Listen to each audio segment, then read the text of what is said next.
In this video, I'll show you how to load paper in your Canon TR4720 PIXMA printer.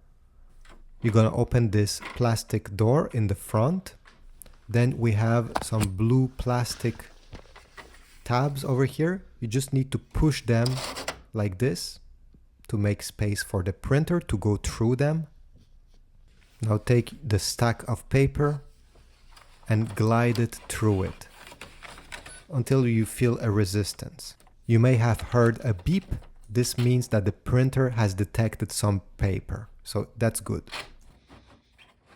Don't overload the printer with paper to know if you have put too much. You see this small plastic thing on the side? Make sure that never goes above it.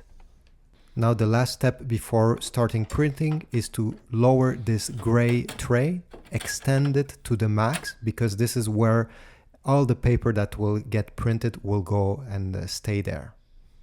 Thanks for watching. Please leave a like, a comment. If you want to support this channel, check the Amazon affiliate links in the description to order your ink through them.